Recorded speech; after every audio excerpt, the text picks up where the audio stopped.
Hello, my friends. Welcome back to Las Vegas. I hope you're enjoying our Las Vegas adventure. And amazingly, I like it when we can do this. We just watched SmackDown on the television. I like it when I can watch SmackDown on the television, because usually we're watching, well, we always watch it on the television, but usually I meant live. What I meant is live on Fox. I'm so used to watching it at crazy times over in the UK to be able to do it in the somewhat daytime, still the evening.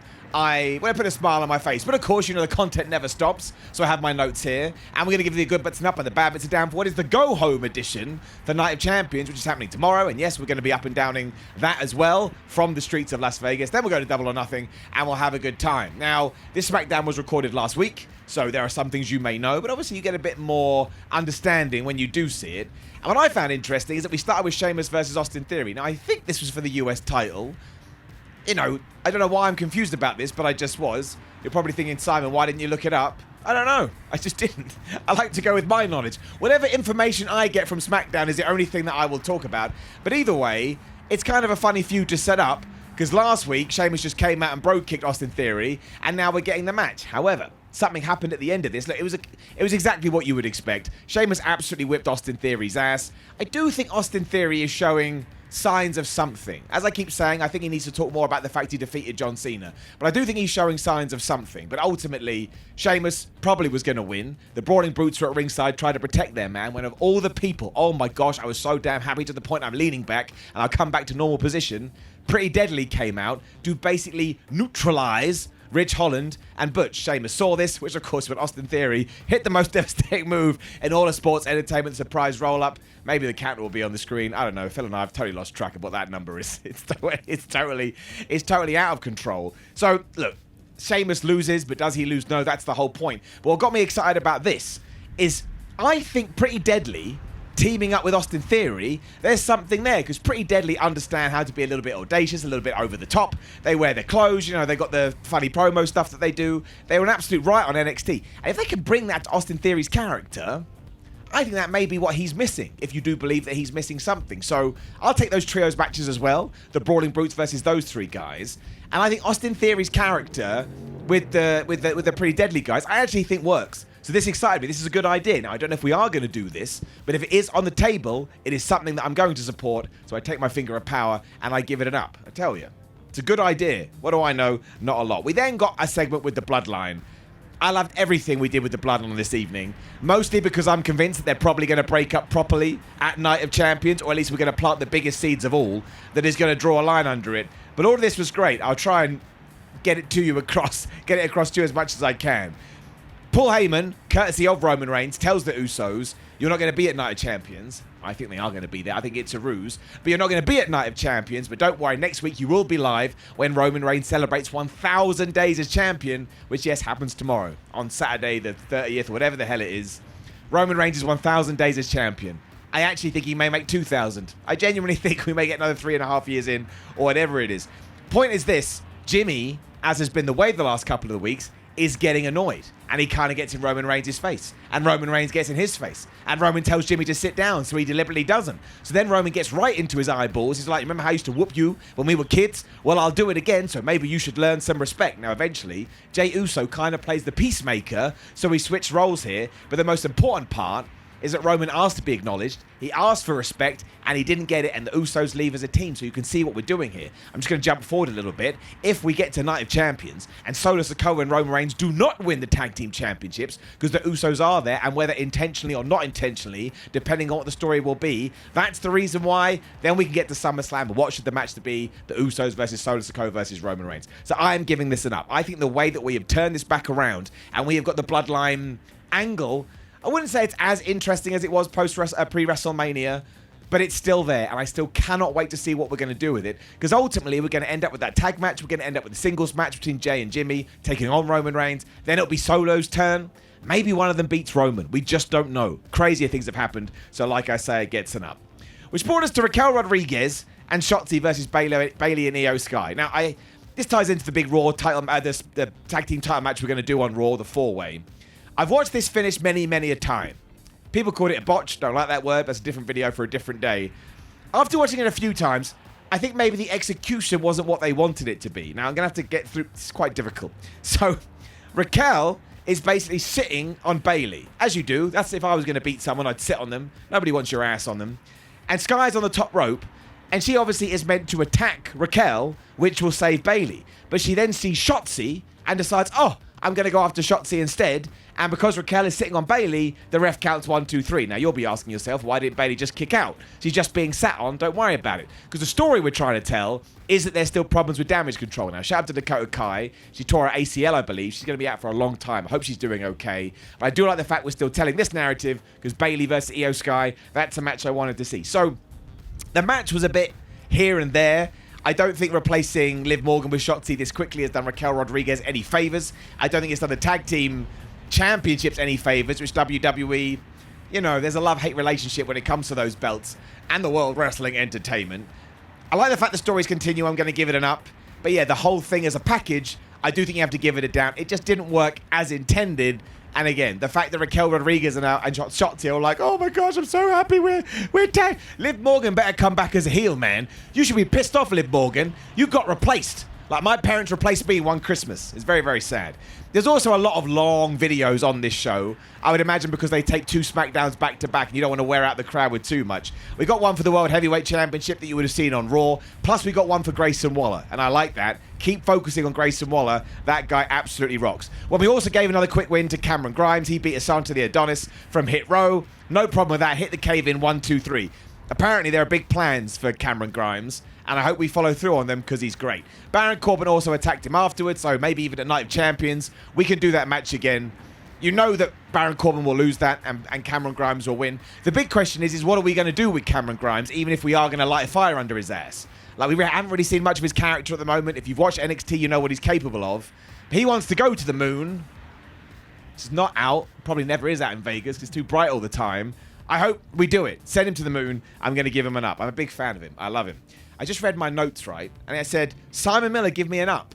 I was like, what? Why have I written that? And then I remembered, I saw a sign. I saw a sign in the crowd. My eye has just become in tune for it now. It was a pink sign. It was a red sign.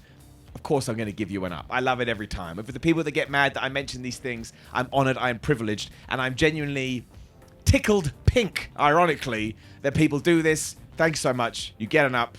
You made my day. And now nothing can get me down. Not even losing at gambling, which we may be doing later. We then had Bianca Belair promo. This Asuka feud, I think, it's lacking a little bit of juice. But I suppose this was a good way to get it rocking again. Bianca did go. Feels great to be the Raw Women's Champion. And she's on SmackDown.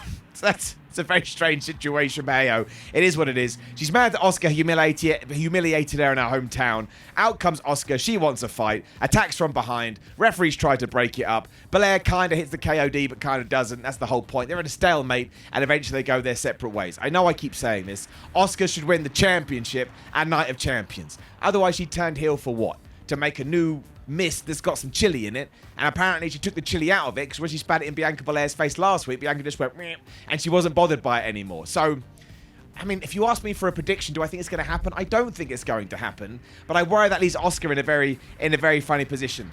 This feud, like a lot of Bianca Belair feuds, also I keep using this word, but it just needs a bit more focus. But I'm a positive Pete, and I want this to work. So I'm going to give it an up. There is nothing wrong with Asuka winning and Bianca Belair winning it back at SummerSlam. So I'm keeping my fingers crossed. And I'm going to keep them crossed for the rest of this video if I remember to do so, because it's just a weird thing to do.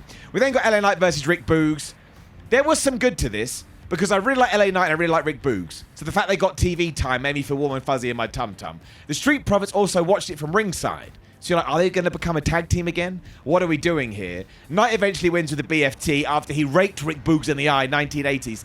But it was the damn promo he cut on the Street Profits afterwards. I wrote one thing down. He said, I'll make change out of both of your $5 asses. That doesn't even make any sense. That is 2 + 2 = potato. He's also going to smoke him. But LA Knight is so good, and his delivery is so excellent. And if you haven't seen that the clip of the Saudi Arabia crowd going nuts as Triple H is doing his press conference for LA Knight, you got to go and see it. And imagine maybe there is some kind of rekindling with him and Boogs to take on the Street Profits, although it is LA Knight versus Montez Ford in a Money in the Bank qualifying match next week, so maybe we did that instead. I'm intrigued about that fight. You'd think that Montez Ford would be a shoo-in for the Money in the Bank given his, crazy agility, but LA Knight feels like a guy that should be in that as well. But the fact that I'm interested in it is all I need. I'm giving it an up. I loved all of this. I just love Rick Boogs and LA Knight so much. Karrion Kross and Scarlett would then cut one of their backstage promos, and I wrote a few things down. A stubborn man only sees one path before him. What? It means you failed to see all the danger lying in wait. None of that, mate. This is absolute gibberish. The whole point is he's mad at Styles, and he asked the question, what shape will AJ Styles be in when victimized by Karrion? As I said to the rest of the WhatCulture guy, it's just WWE verbiage. We also got an Isla Dawn and Alba 5 video package here. Hopefully do more with them soon, once we sorted out the women's tag team situation. And then we did get Karrion Kross versus AJ Styles. Now look, I've said this before. There's something about Karrion that I like. I think the entrance is cool. I don't think we're maybe utilising him in the way that we need to. He also threw AJ Styles into the ring post. But you knew that Styles was going to win here because he needs the momentum for the match against Seth Rollins on Saturday. Karrion Kross lost after he got phenomenal forearmed. Mia Yim had come out to chase Scarlett away after Scarlett grabbed AJ's foot when he went for phenomenal forearm number 1. But Karrion Kross isn't really in any elongated feuds, and he's losing a lot. I don't know what this means, so we're going to have to see what happens. But afterwards, AJ cut a promo as well. Seth Rollins may think he's invincible, but Seth Rollins is going to win the championship. And he did that thing when he was in the ring before his promo. When you just, for some reason, do that with your hands, which insinuates you want a belt round them. But if you did that with anything else, people would think you're an asshole. If you were like in a restaurant, I have to uncross my fingers. If you think you're in a restaurant and you looked at the waiter and went, like, man, that guy, what? No, you come and ask me for a drink. So maybe you shouldn't have done that, AJ. But look, AJ Styles, he's a legend. He's a hero. I don't think he'll win at Night of Champions, but I just love the guy. So I'm going to give it an up. And I also thought it was a decent match. It wasn't as good as the Karrion Kross Shinsuke Nakamura match, but Karrion Kross can have good matches with people, which is another reason I get confused. But yeah, I'm going to give it an up. I thought it was good. We then had all the promo pictures for Night of Champions. And when we got to Natalya versus Rhea Ripley, go check it out. We all agree with this. Natalya was wearing a chef's hat. It wasn't a chef's hat, but it looked like a chef's hat. So maybe her new gimmick is she's going to be a chef and she's going to cook you some grub. I have no idea. We also had a big video for Cody versus Brock. Got to get that in there when we got to the KO show featuring the Bloodline. Now, we'll get through the obvious part. Kevin Owens and Sami Zayn say they're going to retain their tag team championships. Tells the Bloodline to get out here. Paul Heyman says no. Roman comes out here when he wants to come out here. And that's when the Usos decide, well, we're going to come out here right now. Now, they go off on Kevin Owens and Sami Zayn. They're going crazy. They want to be the tag team champions. And it ends with Jimmy saying, I'm the tribal chief. Oh, my days. Now, this is when a big brawl breaks out. I think I'm getting this right. I think that's right. Maybe it doesn't. Point is, Roman comes down because it's his time. It's his schedule. Eventually, well, he's looking at the Usos. He's super mad. Eventually, Kevin Owens decides to stun him. That's when the brawl breaks out. Let me go to this back thing. Solo Sikoa takes over, and he's hitting everyone with a Samoan spike. Eventually, I said, all you need to know is this. The Bloodline take out Sami Zayn and Kevin Owens. And when they're standing there, Jimmy has all the belts. And he's like, look at me. I'm the tribal chief. Acknowledge me. Oh, man, I'm an absolute crazy manipulator, gaslighting person. And he tells Roman Reigns tells him, give me the damn championships. And Jimmy looks at him like, nah, man, I'm going to keep all these belts. And of course, it's Jay who plays Peacekeeper. He gives all 4 belts to Roman Reigns, which means Roman would have 6 belts now. I want it to happen. Give me that chaos. Give me that carnage. But there's more to this, and this is why it's so great. So Jimmy has just said that he's a tribal chief, so he's just going to get decapitated soon. Jay is now playing Peacekeeper. We'll find out why. But who was holding all the belts at the end of SmackDown? Roman Reigns, which means he's just like fobbing Solo Sikoa off. And you saw it in Solo's face, like, oh, you're holding all the belts, are you? I think this is tremendous. Once again, it is layered like an onion. And while I do think, again, the Usos will interfere, which will allow Sami and Kevin to win, I just think it's great. And the fact we've got back here, and the fact we do all these things, like we get Jimmy to say, I'm the tribal chief. What's he thinking? He must have lost respect for Roman Reigns, as he should, because Roman Reigns has been a giant asshole. And somebody should go and tell that to Roman Reigns, but not me, maybe around here. No, wait, he's in Saudi Arabia. We're in Vegas. He ain't nowhere around here. He ain't going to come to me. But and up, absolutely. A great go-home angle to build into what I presume is going to be the main event. And I stand by it. If the Usos are interfering, Sami Zayn should pin Roman Reigns. You don't pin Solo Sikoa. You keep him unpinned. Obviously, Solo will take the pin.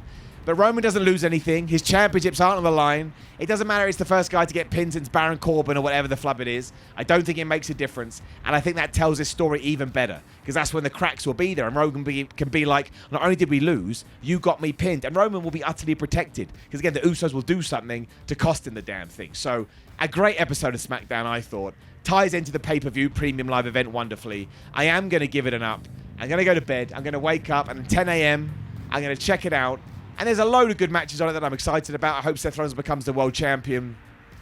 but I can't wait for this tag match. I think it's going to lead to good things. I think we're going to get all the things that we've talked about, and maybe even Solo Sikoa, Roman Reigns at WrestleMania 40. Why the flub not, right? Let's do everything we can. Now, of course, make sure you click the video on the screen. It will probably be the predictions video for Double or Not. Actually, no, it won't be because of the time difference. Oh, it'll be a video. Just click it for me, would you? Usually I tell you. I don't know what's going to be. Rampage Ups and Downs. There you go. Go watch Rampage Ups and Downs. Go be an AEW fan as well. That's a good thing. Then you can like the video, share the video, and you can subscribe. WhatCulture.com, social media, WhatCulture WWE. You know what I'm doing my arm here, conducting. This guy's looking at me. How you doing, brother? Yeah, good for you. Simon Miller 3316. Some guy shouting chili at me. Yeah, rock on. You're the least metal guy ever. You can't do the metal horn sign. Well, I suppose you can. Look how tight his shorts are. Don't know why I'm now commenting on people's... I mean, I'm wearing tight shorts. Let's just end the video. I'm very tired. I'm very jet lagged. Shout out to the stream.